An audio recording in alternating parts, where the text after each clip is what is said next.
Hey, how are you all doing? Well, let's get to the information, because there are some pretty strong signs that 2026 is going to be a real 2026, with a pretty strong El Niño phenomenon, which is going to bring events. So, we might even see record temperatures never before seen in the modern era. So pay attention to the signs, pay attention to what's happening with the climate. Thank you for sharing, thank you for being here. Go ahead and like the video, let us know in the comments where you're watching from. Thank you so much to everyone in the community who's watching us live. Hey, so look, there are several topics people have been asking us about lately. What will the weather be like in 2026, or how will it be? What will the situation be like? What will the weather be like? Obviously, it's important, since some people even plan their vacations or their businesses, their companies, whatever they do, so clearly it's something you have to consider when preparing. If it's going to rain a lot, if it's going to be very hot, and so on and so forth. No, well, the thing is that this phenomenon, this report, could, according to what they're saying, break all climate records.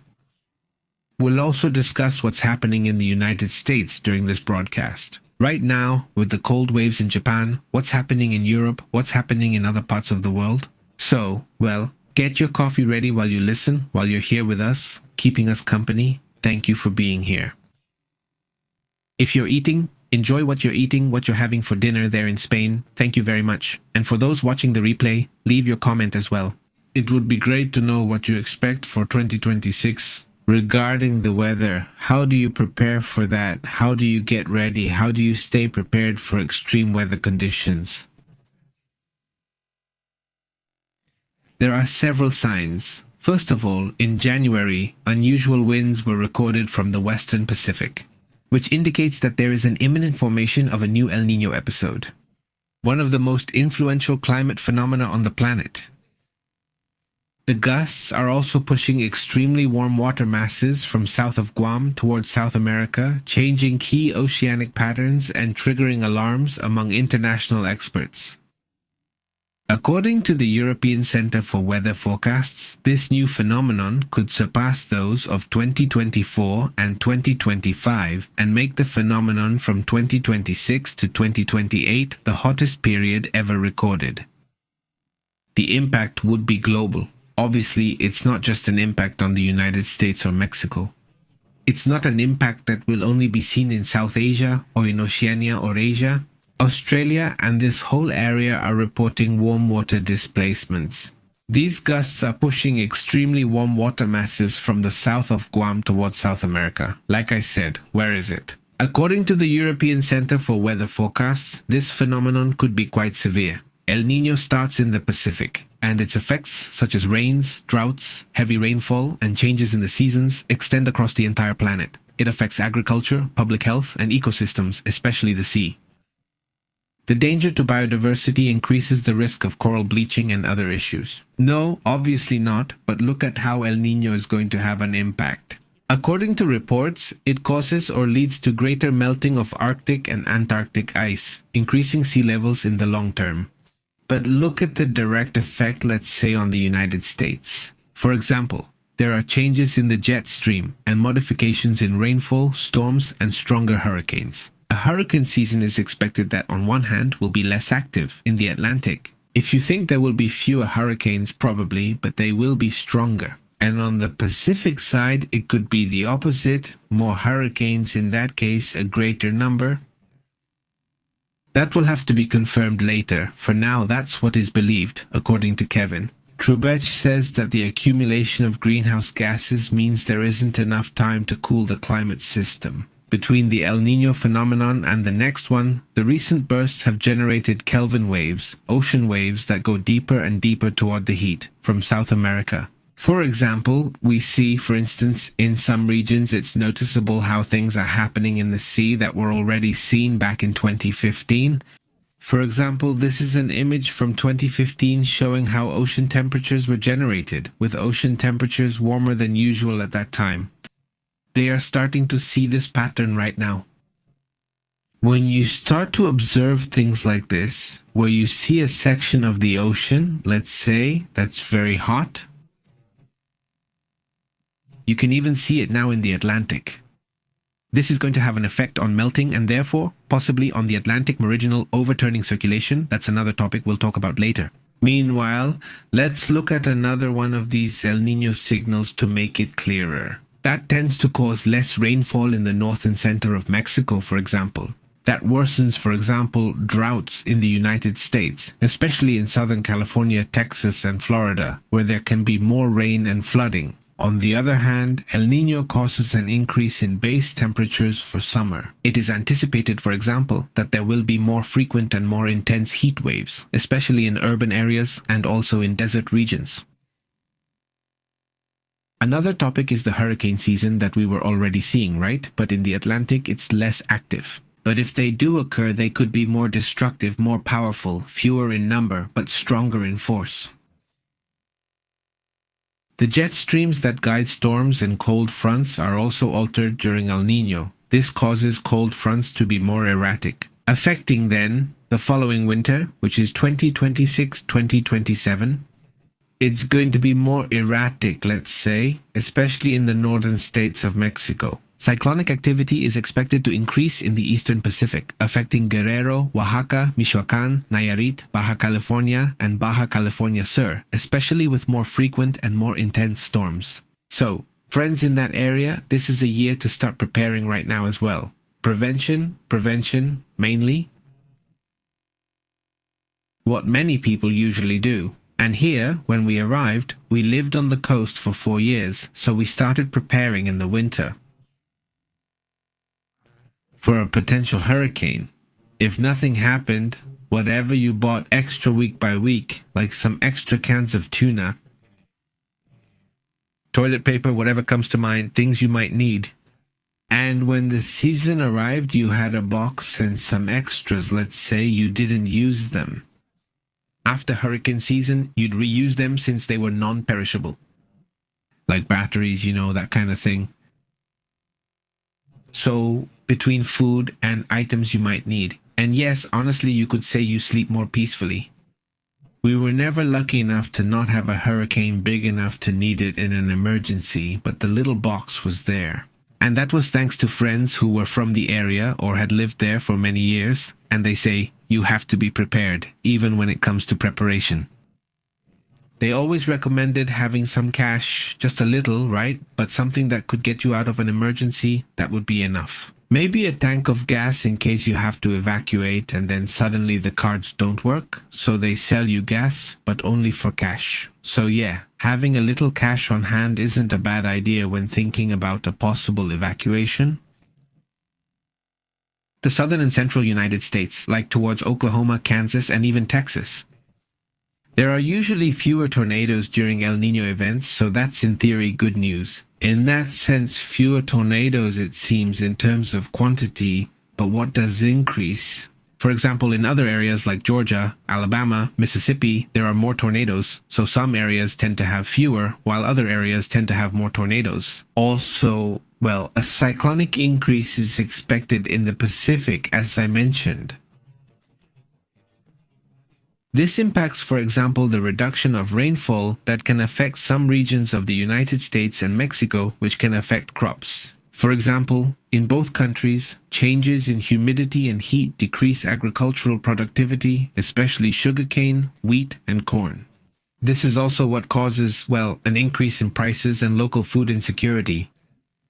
The same combination of extreme heat and drought can trigger the fire season, especially in the western and southwestern United States.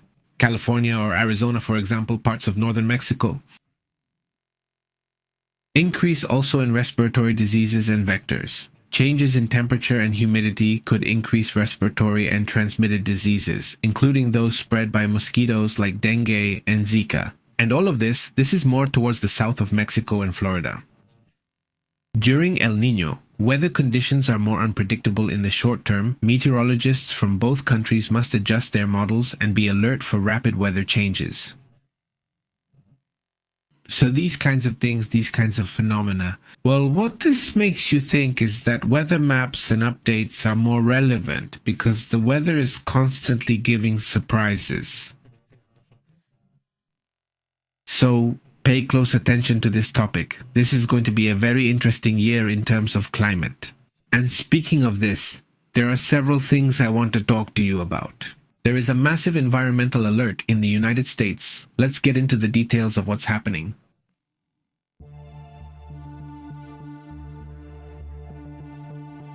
Thousands of residents in Alaska, Pennsylvania, and Alabama, three very different states, let's say, in the United States, have been warned today not to leave their homes due to unhealthy levels of air pollution. This was detected by the Environmental Protection Agency, and the National Weather Service, The threats come from particulate matter, 2.5 particles, huh? Well, they're part of what's happening now, and also what it's leading to. Areas of Fairbanks in Alaska, Liberty Clayton and the Susquehanna Valley in Pennsylvania, Decorah and Coleman in Alabama. The air quality index reached the orange category, which is risky for sensitive groups, and red, which is unhealthy for everyone. In some cases, the recommendations are strict, especially for children, older adults, and people with respiratory and heart conditions. They are advised to avoid outdoor activities and stay indoors. Schools, community centers, and hospitals have also started to change routines and suspend outdoor activities. It is suggested to have fast-acting medication on hand and watch for symptoms like shortness of breath or chest pain. The official Air Now Governor platform is also showing pollution and alerts in real time. And you go to the website, enter your state, for example, here Alabama, and then you see there, well, the air quality, depending on the area in Birmingham, for example, is moderate. The forecast is there. The weather forecast for today, Tuesday, will be 62 particles, 2.5 or moderate. I mean, it's not a good condition, but it's not extremely bad either, right? That's how it shows it, at least for today. There are green areas, for example, there in Montgomery. Yes, in Pabellon it also looks good. But towards Tuscaloosa, well, you can see that the environment is a bit bad. If we go in, let's see. Let's go a little further up. Let's go into New York. No, let's see. It's New York, not this one. We go into New York. There it is. Let's see everything. Everything in green. Almost everything in green. There's a yellow one. Yellow, green, green, yellow, yellow. A little bit of everything. I mean, it's very different. Let's just say like half, something like half is in yellow, right? And then you go state by state, you can pick whichever one you want, right? I mean, if you want Puerto Rico itself, or like Pennsylvania, etc., you can see it there, in Pennsylvania. They have problems now, but it's not a state with issues. In some areas, the particles are a bit more intense in terms of pollutants. We have this here in Mexico in some cities, especially to see the impact it can have on people's daily lives. You know, schools, community centers, hospitals, they start changing their own routines, especially outdoor activities.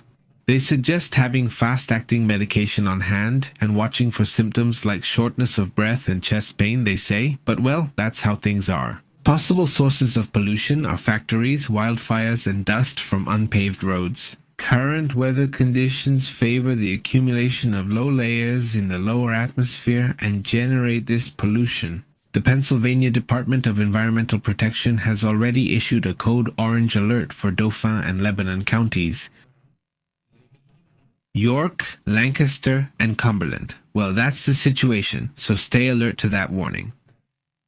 On the other hand, speaking of weather and all that, there have been some incredible snowfalls in Japan, and already 46 people have lost their lives. These snowfalls in Japan are truly impressive. At least 46 people are reported to have died, according to the latest reports. The snowfalls are amazing. Just look at this. In some places you can't even walk. It's good that everyone is starting to help out. They have their machines, they have their shovels, and well, there's nothing else to do but move the snow aside, because there's no other way. Look at this man on the left making his own path, just so he can get out from wherever he is. And well, that's the problem.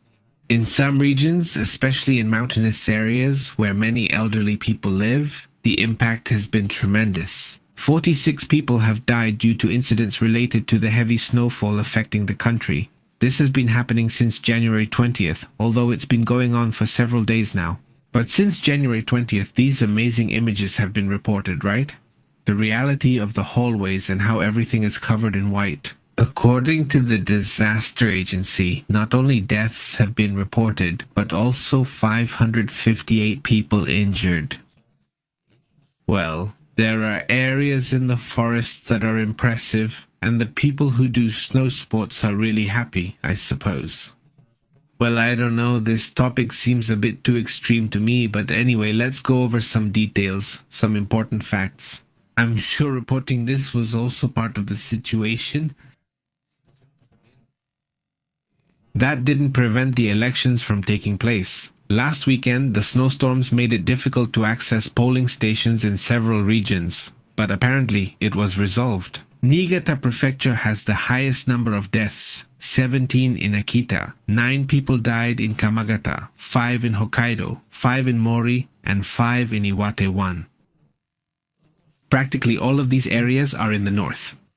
The weather phenomenon is linked to the convergence zone of polar air masses coming from the Sea of Japan. This has caused, storms, and this happens over and over again. A snowstorm would come, and then 30 inches, and then another snowstorm and another, and it kept adding up like that. The thing is, spring is coming. The tribe with ears, the fast one. Now it's going to cause flooding, those floods that don't happen in Bharat because it can't absorb so much melted snow anymore. The winter wave has surpassed the death records of recent years there. Blocked streets, isolated communities, collapsed roofs. This has made emergency teams have to double their efforts. Obviously, in the most affected areas, voter turnout may have been somewhat reduced due to the affected zones, but there was still participation nonetheless. Among the storms that Japan has experienced that have happened in Russia, but also in Spain with the storms in Russia, and also with the snowfalls in Ukraine, in Siberia, in all these regions, they have been hitting hard. In China, also part of China, part of North Korea, they have had very heavy snowfalls. That has also been one of the interesting things in these last few days. Let's address other important matters too. Let's go now to New York. Right away, in New York as well. Well, we saw how since around New Year's, we hadn't seen snowfalls and snow accumulation in different areas, but recently, well, they also had significant snowfalls. Now, in this cold wave, the cold wave that New Yorkers have had, well, it has also been tremendous. According to reports, 17 people have lost their lives. Yesterday, we told you that the Department of Health had confirmed this, most of them due to hypothermia. The National Weather Service reported that the Arctic front is already moving away, although temperatures will continue to be low for the next few days. There are reinforced measures, as we had already mentioned to you last night, and well, that will also be important. Now, what's coming in the next few days? What report is there for the next few days? Thank you for following us. If you're watching us on YouTube, if you're watching us on Facebook, I really appreciate it. We're there too, obviously. Thank you very much, by the way, to the community that has helped us grow a lot lately on Facebook. If I'm not mistaken, we've already surpassed YouTube subscriptions. Just look at that. It really surprises us because for a long time we were way ahead on YouTube compared to Facebook. And suddenly people have started connecting really well there too, and we really appreciate it. We're on TikTok, we're on other social networks too, obviously Twitter and so on. Well, not next, but mainly, right? Where there's long video, where we can upload long videos, where we can stream, that's where we like it the most. We're grateful to those who send us super chat stars, not little stars. There on Facebook, we really appreciate all that support, your subscription, we really appreciate it too. No, please follow us there and give us a like, okay? That would be great. We can really thank the whole community. Now, what's going on?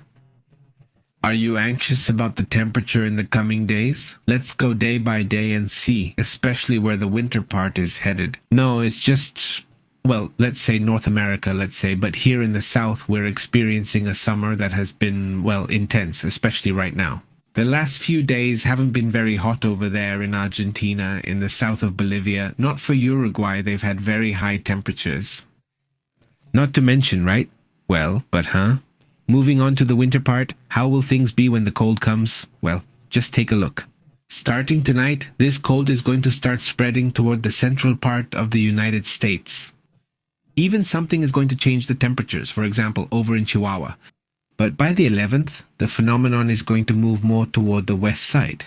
On the 12th and 13th, we can see how the cold remains very stable in Mexico, even in the south of the United States. It's quite relative. For example, in Texas, they're going to have average temperatures between 19 and 8 degrees. Very pleasant, and that's the coldest, okay? Because, for example, on the 13th, look, 15 degrees during the day, 29 degrees in the south in Texas, and the same for northeastern Mexico. And look at that. You know what? That you can already start to feel a more spring-like atmosphere? I insist it's still winter, right? And there can be surprises. On the 14th, the cold is going to start coming in more intensely, and that's when the temperatures will really drop. Especially for Chihuahua, where temperatures will even reach several degrees below zero. Starting from the early morning of the 14th to the 15th, that's when the cold will be felt. So for Nuevo Mexico, Arizona, Colorado, Wyoming, Idaho, Utah, Nevada, California. In the north, especially in the central part, they will have cold temperatures, even frost in some areas. Pay attention to that. Still with this heat wave coming from the Gulf of Mexico, well, it helps us here in Monterrey. It kind of balances out this whole situation. For the 14th, not January, February, sorry, Valentine's Day, it's not going to be relatively pleasant, right? The temperature apparently, now look at what happens after the 20s, right? If we go a little further, 15, 16, 17, 18, right? Jorge, you can't see it, but look at this over there, right? 19. A lot of cold is coming toward Canada and the northeast of the United States, but very hot weather is coming for the northeast of Mexico. Do you see really hot temperatures? We're talking about, well, it is an intense heat wave, and maybe that already has to do with how this spring is going to be, right? Even so, well, by the 21st, temperatures will drop again, especially in the western part of Mexico and the United States. On the 22nd, you can see how temperatures drop throughout this area, and by the 23rd, they drop even more toward Mexico. Now for the 24th, I might be getting a bit ahead of myself. It could be that another strong heat wave is coming again for Mexico, and this is interesting. It's like a war, right? Between cold and heat. Obviously, this is the area where you see this the most, and that's also where tornado phenomena start, all along this tornado corridor. We're surely going to start getting news about this topic, right? But well, between the extreme cold and heat, we'll be experiencing a very interesting spring in terms of temperature changes. But also, well, it's part of what happens during this time of year. Once summer starts, once spring really sets in, around March, when it's fully established, I think, and also based on the information we have, that it's going to be a very hot spring. I mean, really, really hot. Or one of those springs that feels like summer, probably. Well, that's also part of what's expected. And, well, we'll keep talking and discussing what's happening later. We'll be doing live updates throughout the day. If you're watching us live or later, I'd appreciate it if you give us a thumbs up, a like, and subscribe, okay? Thank you very much for your comments. Let's move on to other important matters. And thanks to everyone who commented here during the live stream. Thank you very much. Last night we already talked at length, but here I'll keep you updated on what's happening. Thank you all for your support. See you in a little while.